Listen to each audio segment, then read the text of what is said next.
Alright guys, we are back again with another video, and today the video is going to be on that. Don't mind the dying lettuce over here. That's just a lot of extra. The SVX, the car that Subaru loves and hates at the same time. Alright, so on my SVX, I had it stored for a little bit. I just recently pulled it back out so I can start driving it again. And it's Pennsylvania, summertime. It's averaging about 90 degrees outside every day. So obviously in a car that's half glass, you need some AC. So I went to turn my AC on, didn't work. Let's pop underneath the hood and see what we're actually dealing with. Alright, so as you can see, hang on, let me bring this out. Alright, so as you can see, I was trying to cycle the compressor on. The compressor was engaging, which means the inner ring was spinning with the outer ring. That was working. This would get cool, but it wouldn't get cold. Like you'll see it start to condense, like get water all over it and stuff. So that wasn't working out too good. I ended up testing the rear solenoid. It failed, so that means this solenoid on the old compressor was bad.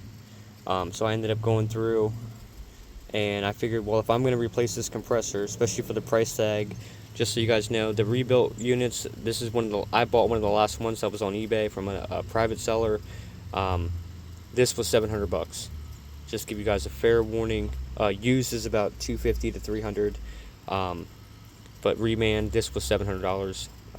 Just like all the other SVX stuff, no longer available from Subaru. And yes, I do have that cover. Before I get that in the comments, yes, I have that cover. But so with that being said, I ended up buying the new compressor, and since the lines were dead anyways, it was all drained out, I decided let's go ahead and do the new dryer with it. That way this is all brand new. All my lines are good still.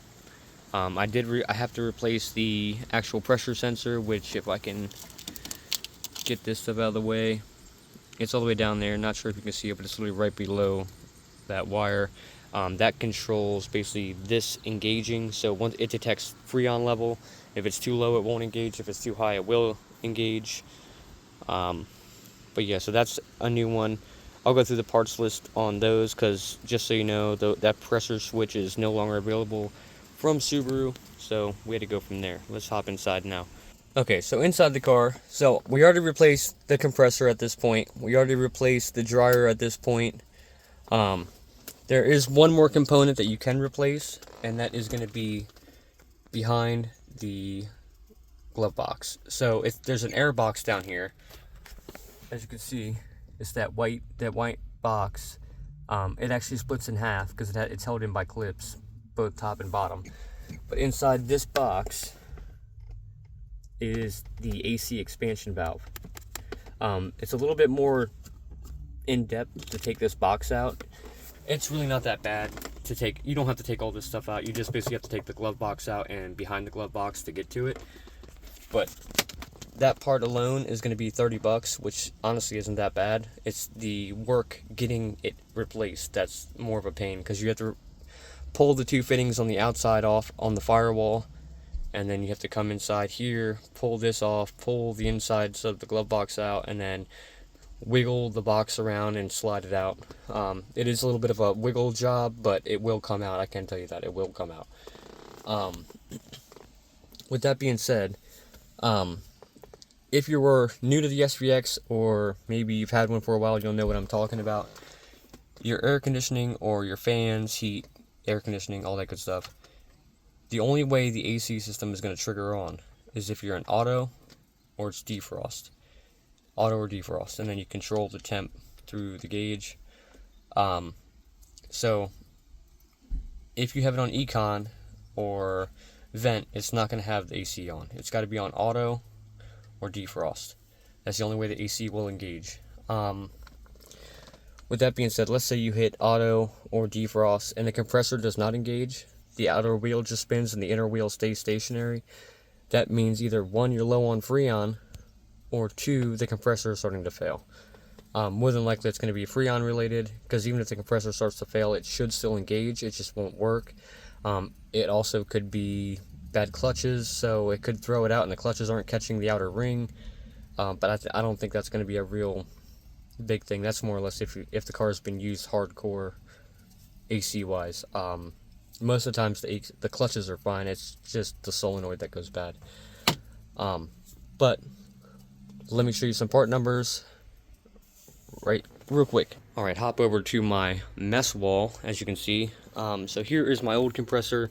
I did keep it because I plan on rebuilding it because, one, I don't feel like spending another $700 for another rebuilt compressor, so I might as well rebuild the one that did fail. And like I said, right here in the back is the solenoid portion of it. That is what is failed. This front wire is basically just a ground trigger for the clutch assembly, which you can kind of see back there behind the wheel. It's right behind the wheel. You can kind of see it. It's basically just a clutch back. So basically when it detects ground, it just flings open and then grabs the outer wheel and then spins the whole assembly. But yeah, definitely going to look for a rebuild kit for that. If I do get part numbers for the build or the rebuild for it, I will make a separate video on the numbers for that. Also, when I went through, I did go through new seals. So if you need a new seal pack for it, or O-rings I should say, this is what I went with. So it looks like it's going to be 26785 from Temp Select. Just a O-ring kit. I did use one and then I dropped on the floor, so I was just like, well, this thing has a bazillion O-rings, so I'll go ahead and swap it out. When you're using, if you're going to replace the valve cores in the high side and the low side, basically the low side's where you charge it, you're going to need one of these valve core tools. As you can see, there's a small end. Flip this around. There's a small end right here, and then there's a big end right here. If you go to Walmart and get something like this, one of these slime, this is more or less for like a tire size. So for more or less like a tire valve, not an AC valve. The AC valve is a little thick boy, as you can see, definitely thicker than this thing is. So this is at Napa Auto Parts. They do sell the double one, or Amazon, anywhere really. Just you gotta look for the AC one. I still have to swap over this. This screw kind of got destroyed. So I don't want to put that back in there and have it get messed up on the rebuilt compressor, because they send you a new top piece too, but they don't send a screw, so that kind of sucked. But it might have been in there, but if it did, it's somewhere in the driveway, which I did not see. With that being said, so touching base on these here, this is going to be your AC pressure switch or trinary switch. This is the wrong one. I was doing a bunch of testing on these to see what would be a viable replacement, since Subaru no longer sells these. And they never sold just the sensor. They sold the pipe with the sensor connected to it. This is from a Toyota, which should have worked. It does have the correct connector set up for it, the 4-prong.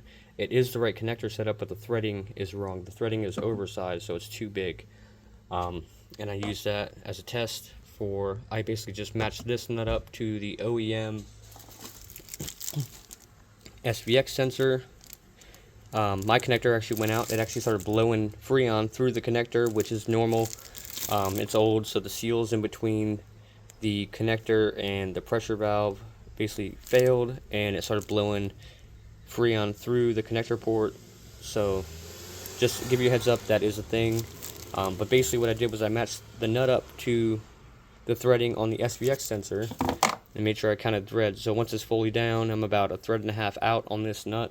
So when I go through and match other ones, like 2006 to 2009 Subaru, the same sensor with similar pressure values. So you can use 2006 to 2009 Subaru, Impreza, Forester. You can use those sensors as a replacement for the pressure sensor. I even got a little wild with it. You can go 05 to 07. I said 06, but one of them was an 05. Well, it was made in November 2005, so technically an 06, but 05 too. Same thing. This one has so if you're in a hotter climate area, this one has a higher pressure off, so this will cut off at a higher pressure value. Just don't go too crazy, because if you go too extreme, it could either damage the compressor or, worst case scenario, or at this point, the worst case would be blowing the compressor, but it could blow a line too, depending on how much pressure it actually starts to build up. But like I said, I will put the swappable sensors in the description. That way you guys have it, because I know Subaru does not sell just the sensor, and they do not sell the sensor and hose anymore. So you're gonna have to find a replacement, and most repair shops will be like, well, we got a used one. We found a used one on eBay for like $300. It's like, no, the sensor was like, just to give you guys a heads up, all these sensors right here, and that's a lot of sensors, plus, so there's 6. And the one I currently have in my SVX is from a 2015 to 19 WRX. So that one has a 2018 sensor in it. And yes, the AC works. But that one is probably going to be the more readily available one and the newest one. So in 10 years, that'll definitely still be available. Yeah. I got all these sensors for like 20 bucks, guys. So if anything does fail, guess what? Got some more options. With that being said, like I said, I replaced the expansion valve, the AC expansion valve, behind the glove box. That's going to be the part number for the expansion valve that I used. That was on Rock Auto. I think it was like 30 bucks. The new Drier, same thing, Rock Auto. Like I think it was another 30 bucks. And then the compressor was from eBay. All that being said, guys, overall it just depends on how much money you start dumping. Obviously I went to the extreme route and started replacing everything else, but still, at least I know this car will be good for a while then, and the AC does work very nice, which is nice when it's 90 degrees outside. Let's go ahead and jump back into this. I want to show you guys what I'm talking about by this little 25 amp fuse that's in the under the hood fuse box blowing all the time. Let's go. Alright guys, so as you can see, I mean, yes, I do have some stuff going on, and yes, that's the PWR rad. Don't worry, it's an OEM cap. I put the PWR sticker over top of it. You can kind of still see the orange outline of the OEM sticker. So like I was saying, if you turn the AC on, the AC should trigger both fans to kick on immediately. If that fan is not spinning, go to your fuse box, pop it on open. And it's going to be this first fuse right here. Pull that out for you guys. So this fuse, if that fan starts to fail, the fan motor is going to start to draw too much power. And what's going to end up happening is, after a little bit of time, it's going to blow that fuse out, and you're only going to be working with one fan. That fan won't even work at all anymore. So it's just going to be basically relying on that fan. Obviously, that's probably not good for a lot of other reasons, but if that fan is blowing, it's either one, you have a short to ground somewhere, or that fan motor is blowing out. I replaced the fan with another parts car fan, and it's been working good so far. It just sucks that when I bought it, it had a broken tab on it. I mean, it still holds it in place, but that kind of sucks. It'd be nice to find some new old stock of these, that way I can just revamp the whole thing. For those of you wondering about the hose, this is from an 04 to 07 WRX STI. The bottom hose does not fit, the top hose does. You just have to cut a little bit of it off, that way it makes an L. Because it does come fairly close, but even if you inflate it, it's never going to touch that power steering pulley. Overall though, everything's going good. So we've replaced the alternator now, the AC compressor, we got the 04 to 07 STI crank pulley in there. Any STI crank pulley should work for any of the EJ25 ones. I want to go with a fluid damper next. New Drier, expansion valve, which is right there to disconnect it. Obviously we got the ground upgrade and power upgrade, as you can see. Try to make it as clean as possible. It's fairly clean.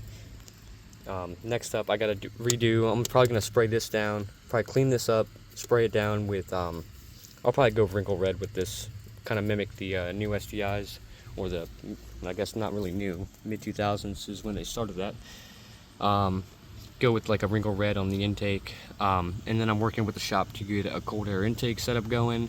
That'll probably be pricey too, but that'll probably be like one of the last things. And then the very last thing I'll do with the SVX is, of course, the manual swap. I just want to make sure everything else is running good. Looks like we're at 104,900 miles on this thing right now. But like I said, it's pretty clean car. So honestly, there's really not much I want to do with it because it's just too clean.